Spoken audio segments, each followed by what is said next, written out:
Sekarang yang mana? Contoh, sambil contoh. Bayam zat apa yang tinggi? Zat besi. Besinya tanah atau besi yang diambil dari tanah? Dari tanah. Yang ditumbuhkan oleh tanah. Ingat ya, besi yang di tanah sama besi yang di bayam itu berbeda. Ya, kulu mimma fil ardi halalan thayyiban. Jadi yang kita makan tuh apa yang dari tanah. Apa yang nanti ditumbuhkan oleh tanah. Yang kita makan apa yang ditumbuhkan dari tanah, bukan langsung dari tanah. Nah, berarti cari binatang yang makannya tanah. Apa itu? Cacing. Dia makannya tanah. Berarti unsur tubuhnya paling komplit. Tapi tanahnya udah sifatnya sudah halus. Ya, bisa diserap oleh tubuh. Nah, maka itu orang zaman dahulu kalau tipes infeksi, kalau udah tipes itu berarti lemah sekali, dia kekurangan semuanya. Pakai obat apa yang paling canggih? Cacing. Ya, cacing. Saya dulu pernah ngalami, dulu waktu di Belanda saya pernah ngalami. Ini kebanyakan kita sakit tuh kadang-kadang penyebabnya kita nggak sembuh karena penyebabnya adalah kita sombong. Saya ambil contoh. Satu selalu dulu waktu pas belum belajar pengobatan sakit. Setahun tuh diopname di rumah sakit 3 kali di Belanda. Jadi mau pas ke Indonesia kemanapun juga sering sakit diopname. Pas negara lain diopname. Terus saja setahun 3 kali. Namanya tipes diopname sebulan kan. Istirahatnya berapa lama? Sebulan juga. Berarti berapa habis? 2 bulan. Kalau 3 kali 6 bulan habis waktu. Padahal saya sedang usaha masih muda, sedang produktif, sedang usaha, sedang berkembangnya. Akhirnya ya kayak gitu. Masuk usia tahun 90-an. Usaha masih sedang kencang tapi sakit terus-menerus. Nah, pas itu akhirnya hanya saya tahu tifus. Orang kampung bilang apa? Udah pakai apa? Cacing, pakai cacing. Tapi saat itu saya tinggal di Belanda. Seperti orang-orang di Belanda, mentalnya itu masih mental budak. Mental inferior kompleks oleh orang barat. Mental budak. Mental budak tuh nggak punya harga diri, nggak pede, ngikut apa yang kita agungkan, yang kita anggap tinggi. Adalah orang barat. Satu di kepala saya, saya di rumah sakit tuh pakai alat yang canggih aja nggak bisa ketemu. Masa ini pakai cacing? Nah, di kepala tuh kayak gitu. Akhirnya nggak sembuh-sembuh, lama menderitanya tuh. Bukan setahun 2 tahun, bisa tahunan, 10 tahun, hanya karena sombong. Akhirnya karena putus asa, pas waktu ke Indonesia, kerjaan banyak itu kan, usaha banyak, wah ini ekonomi menurun terus kan, nggak bisa ngapain. Udah nggak bisa kerja, badan lemah sekali. Pas waktu ketika nyerah akhirnya, kalau udah titik ya kan, nyerah. Udahlah, mau ngambil cacing di apotek beli, yang kapsul cacing. Saya biasa sakitnya sebulan. Pas minum cacing itu saya kaget, 3 hari udah sembuh. 3 hari udah sembuh. Kok cepat gini? Nah disitu saya istighfar. Ya Allah, yang menghambat saya mendapatkan kesembuhan adalah kesombongan. Paham ya? Hanya kesombongan yang menjauhkan kita dari kebenaran. Nah, dari situ kan 3 hari pakai kapsul nih.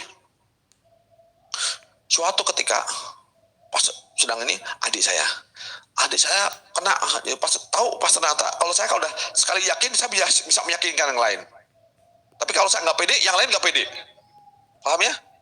Jadi bahaya, orang yang dominan itu berbahaya. Ya, kalau dia nggak pede, yang lain ikut nggak pede. Tapi kalau dia pede, yang lain ikut. Nah, sekarang kan, saya cerita ngikut kan? Ngikut. Saya cerita belatung, berubah nggak? Berubah, itulah fungsi dominan. Jadi ngikut semua. Saya cerita lintah, iya ya. Lintah, iya ya. Kalau nggak belatung, apaan tuh? Kuno banget, barbar banget itu kan. Nah, di situ fungsinya. Kalau kita dapat ilmu, kita bisa menyebarkan. Oke, lintah itu, cacing itu dia makannya tuh paling komplit. Jadi binatang yang paling komplit adalah lintah, karena cacing, karena cacing makannya tanah. Tanah unsur paling komplit, dan manusia dibuat dari tanah. Saripati tanah. Yang dimakan cacing adalah tanah. Di dalam cacing ada apa?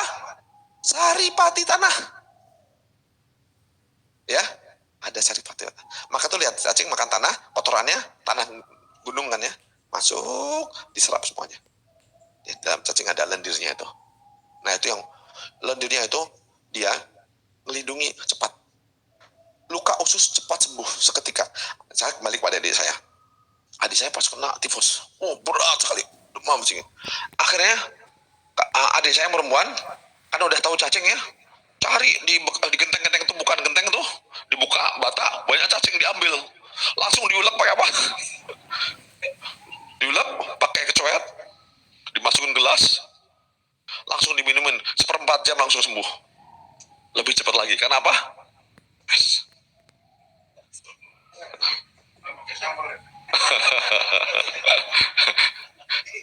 ini saya cerita ya, cepet banget, karena fresh, karena ada lendirnya. Nah, suatu ketika terjadi lagi pada apa? Udah terjadi pada asisten saya. Kita udah tahu cacing. Pas itu dulu tuh asisten saya kena apa? Kena ini kisah perjalanan kita obat itu macam-macam. Dia kena tifus.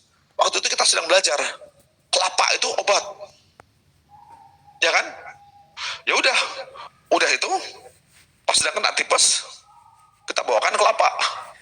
Tapi kita lupa kelapa itu sifatnya dingin. Ya, jadi orang tipes kan udah lemah, kasih kelapa tambah lemah. Karena kita nggak tahu, harusnya kelapanya dibakar dulu. Ya, lihat kalau kelapa dibakar, kan mendidih di dalam air kelapa tuh. Kan kalau kita di panci mendidihnya gimana? Karena kalau kita bikin panci, kita kelapa diambil, masukin, terus apa? Batoknya dimasukin, terus sapunya dimasukin, digodok. Berarti airnya air apa? Air kelapa, ada airnya air kelapa, terus apa lagi? Plus kelapanya, plus batok, saat batok keluar, serabutnya keluar di air itu kan. Tapi kalau kelapa dibakar, panci kan, air kelapanya mendidih kan, terus kelapanya ikut mendidih nggak? Keluar zat aktifnya. Apa? Batoknya keluar juga, sepetnya keluar juga. Jadi kelapa yang direbus bukan air kelapa, tapi air apa? Air kelapa sendiri, dari kelapanya, dari batoknya, dari serabutnya, itu paling netral. Ya, nah baru diberikan. Nah itu baru jadi obat komplit. Ya, maka itu bedakan kelapa mentah dan kelapa bakar. Oke ya? Ya dibakar. Jadi kalau di Bandung banyak. Nah diminum airnya itu menjadi obat untuk obat aman. Tapi kalau air kelapa hati-hati. Ya, apa saja, penyakit apa saja. Apa aja boleh. Ya, apa saja. Ya. Oke, ini contoh ya kelapa bakar. Oke, kita nggak akan lama-lama ya. Udah